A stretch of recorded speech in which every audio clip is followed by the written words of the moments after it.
बिस्मिल्लाहिर्रहमानिर्रहीम। आज का जो हमारा टॉपिक है जी, ये ऑनर का 4 पार्ट है। ऑनर केस हम कर रहे हैं जिसके अंदर ड्यू डेट पर बिल जो है उसकी पेमेंट कर दी जाती है, और ड्रॉयर के हम चारों केस देख रहे हैं और ये चौथा केस है ड्रॉयर का। तो जिसमें उसने बिल जो उसके पास था उसने बैंक में कलेक्शन के लिए भेज दिया है। और आइए हम इसको देखते हैं कि इसके अंदर क्या आता है। अच्छा देखें कि जब बिल को कलेक्शन के लिए भेजा जाता है तो इसमें सिर्फ चार्जेस की बात आएगी, जिसको हम बैंक चार्जेस कहते हैं या कलेक्शन चार्जेस कहते हैं। ये जो कलेक्शन चार्जेस हैं ये ड्रॉयर के लिए एक्सपेंस होंगे और जो बैंक होगा उसके लिए ये रेवेन्यू होगा। बस इसको देखना है। और बाकी उसकी जब वो उसको बिल दे देता है तो इनफैक्ट इसके अंदर ट्रांसफ़र नहीं होता, उसकी ओनरशिप वगैरह तो ट्रांसफ़र नहीं होती, बिल जस्ट ट्रांसफ़र होता है, मेयर ट्रांसफ़र है। मतलब कि एक की जेब से निकाल कर, इसको आप जरूर समझ लो कि उसी का ही रहा कि जैसे कमीज़ है उसकी 2 जेबें हैं ना, तो एक जेब से निकाल के दूसरी जेब में रखने वाली बात है। यानी इसके अंदर ट्रांसफ़र ऑफ ऑनरशिप वगैरह वो नहीं हो रही है। तो जस्ट फॉर कलेक्शन उसको जो है वो उसको भेजा गया, वो सिंपल वहाँ से कलेक्ट करके हमें ही पैसे ट्रांसफ़र करेगा। तो झंझट ख़त्म हो जाएगी प्रेजेंट करने की, बिल की बैंक जाने और बैंक जाके पेमेंट लेगा और हमारे अकाउंट में उसको क्रेडिट कर देगा। सिंपल फ़ायदा ये हो जाएगा, हमारा टाइम बच जाएगा। और ये तब होता है कि जब बिल बहुत ज़्यादा हो और आपका पास टाइम ना हो तो फिर आप बैंक के थ्रू उसको ले लेते। तो ऑब्वियसली बैंक ने आपको एक सर्विस प्रोवाइड करनी है तो वो उसकी सर्विस चार्जेस वगैरह लेंगे, जिनको यहाँ पे कलेक्शन चार्जेस या बैंक चार्जेस आप कहेंगे। और ड्रॉयर के लिए एक्सपेंस होंगे और जो बैंक होगा उसके लिए वो रेवेन्यू होगा, ये आ जाएंगे। और बाकी जो कि जब बिल ट्रांसफ़र होना है तो चूंकि ऑनरशिप ट्रांसफ़र तो होनी नहीं है, लेकिन फॉर रिकॉर्ड कीपिंग उसकी फिर भी एंट्री पास की जाती है। तो याद रखना है कि बैंक फॉर कलेक्शन जब भी केस आएगा तो उसमें ड्रॉयर एंट्री पास करता है, लेकिन जब बिल बैंक रिसीव करता है तो वो कोई एंट्री पास नहीं करता है। बिल जब भी बैंक के पास कलेक्शन के लिए आता है, अगर पूछे जी बिल आया है बैंक के पास कलेक्शन के लिए, तो क्या एंट्री पास करेगा बैंक? तो बैंक कोई एंट्री पास नहीं करेगा। No entry in the books of bank at the time of the collection या receiving of the bill from the drawer, कोई वो नहीं पास करेगा। बिल रख लेगा उसको और बाकी ड्यू डेट पर उसको प्रेजेंट करेगा, पेमेंट आएगी और उसको पेमेंट उसके अकाउंट में क्रेडिट कर देगा और अपने चार्जेस काट लेगा। ये है इसका मुद्दा। आइए हम शुरू करते हैं। यहाँ वो बात कर रहे हैं कि a sold goods to be for ₹3,000 on credit on 1st January 2020. On the same date, A drew a bill on B ₹3,000 at 3 months. 3 महीने का उसने उसके ऊपर बिल ड्रॉ कर दिया। On 4th February, the bill was sent to the bank for the collection. On the due date, the bill was honored and the bank deducted ₹50 as bank charges. Bank ने ₹50 charges काटे हैं इसके। Give the journal entry in the books of A, B and bank. अच्छा यहाँ पे देखिए, बाज़ दफ़ा वो बैंक चार्जेस नहीं देता, तो अगर उसने आपको क्वेश्चन में चार्जेस नहीं दे रखे तो ढूंढते नहीं रहना कि ये क्या हुआ, इसके बगैर क्वेश्चन इनकम्प्लीट है। वो तो होते हैं लेकिन अगर उसने आपको नहीं दिए हैं तो फिर ऑब्वियसली इसकी एंट्री नहीं आएगी। नॉर्मल तरीके से हम उसको लेके चलेंगे। ले जी, अब इसी तरीके से अब क्या होगा, एज बुक्स में आ जाएंगे। तो चूंकि 1 जनवरी को उसने सेल की है तो बी अकाउंट, तो सेल अकाउंट आपके पास आ जाएगा और 3,000 आपके पास being goods sold to be on credit basis. उसी डेट पर उसको ने बिल ड्रॉ किया और उसने एक्सेप्ट कर लिया, तो बिल के ड्रॉ की एंट्री पास करेगा। Bill receivable account to be account, be खत्म हो जाएगा और बिल रिसीवेबल आ जाएगा उसकी जगह पे। एक एसेट बढ़ा, एक एसेट कम हुआ।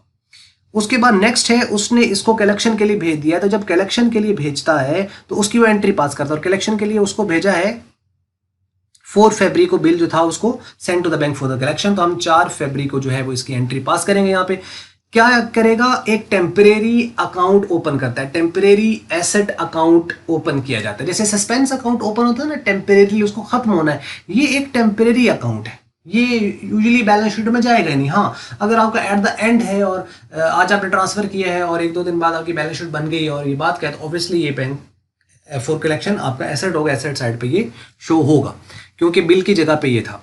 ठीक है, तो लेकिन ये टेम्परेरी एसेट है और इसको हमने बैंक फॉर कलेक्शन अकाउंट याद रखना है। कौन करता है, जब कोई जो भी पर्सन है वो कलेक्शन के लिए बैंक को भेजेगा तो वो एंट्री पास करेगा, लेकिन बैंक एंट्री पास नहीं करता, लेकिन ट्रांसफर करने वाला करता है। अब उसको कंफ्यूज करके ये नहीं कर देना कि अच्छा पता नहीं उसकी क्या होगी, ये कर रहा है, ट्रांसफर करने वाला कर रहा है, जो कलेक्ट कर रहा है उसकी कोई एंट्री नहीं है।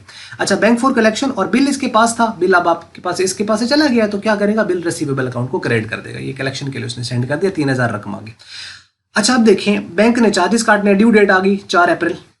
कितना देखें तेजी से गुजर रहा है, जनवरी, फरवरी और अप्रैल भी आ गया। पता चलता है वक्त का आजकल। बैंक चार्जेस जो है वो यहाँ पे डेबिट हो जाएंगे और बैंक क्रेडिट होगा। बैंक क्यों क्रेडिट हो रहा है? क्योंकि बैंक से पैसे कटे हैं, तो बैंक बैलेंस कम हुआ होगा ना इसका, तो बैंक बैलेंस कम होगा तो बैंक एसेट है, कम होगा तो क्रेडिट होगा, एसेट कम हो तो क्रेडिट होता है 50 रुपए से। और बैंक चार्जेस या कलेक्शन चार्जेस भी आप इनको लिख सकते हैं, देयर इज नो इशू कि आप यहाँ पे कलेक्शन चार्जेस लिखें तो गलती हो जाएगी।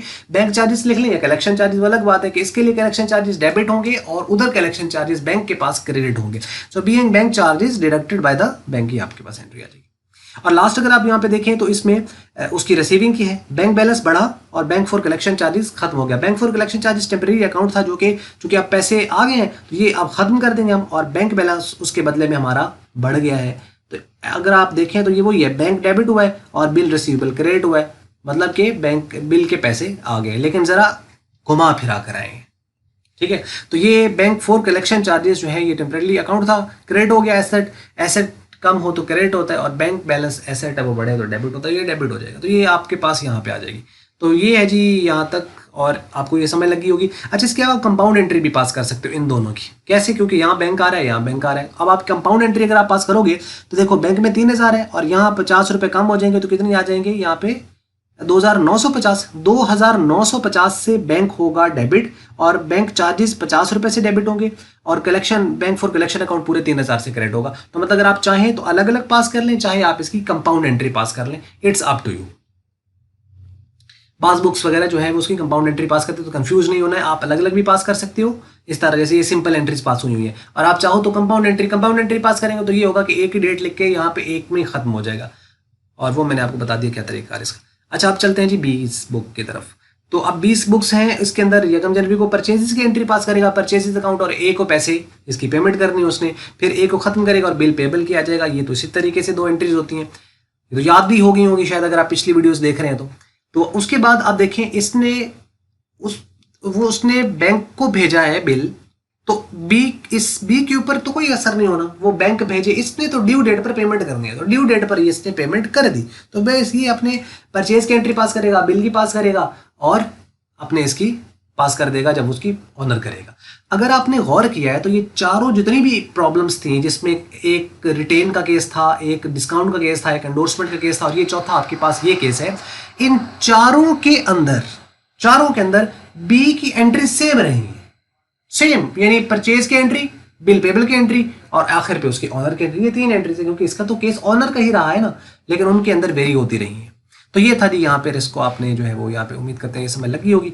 आगे बैंक जो है इसकी क्या है, बैंक देखें पहली कोई एंट्री पास नहीं करेगा इसके ऊपर।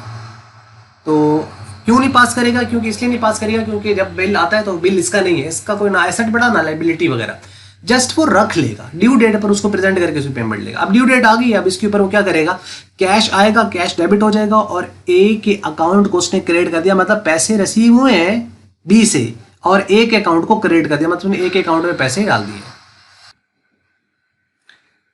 उसके बाद लास्ट पे ये जो एंट्री है जो कि उसके कलेक्शन चार्जेस की है, इसमें वो क्या करेगा कि ए अकाउंट जो है इसको वो डेबिट कर देगा और कलेक्शन चार्जेस अकाउंट क्रेडिट कर देगा। कलेक्शन चार्जेस है उसका रेवेन्यू है वो क्रेडिट कर देगा और ए के अकाउंट से पैसे वो डिडक्ट हो जाएंगे। इसकी भी आप कंपाउंड एंट्री जो है वो चाहें तो पास कर सकते हैं। कंपाउंड एंट्री में इस तरीके से होगा कि मतलब आपके पास क्या है कि ए का अकाउंट जो है वो क्रेडिट होगा 2950 से और 50 रुपए से कलेक्शन चार्जेस क्रेडिट हो जाएंगे और कैश उसके पास पूरा 3000 रुपये आएगा। तो आप चाहें तो कंपाउंड एंट्री पास कर लें इसकी, चाहें तो आप इसको अलग अलग करें। बस ये थी वीडियो, अगर आपको अच्छी लगी तो उसको लाइक कर दें, अच्छी नहीं लगी तो उसको डिसलाइक कर दें। वीडियो देखने का शुक्रिया।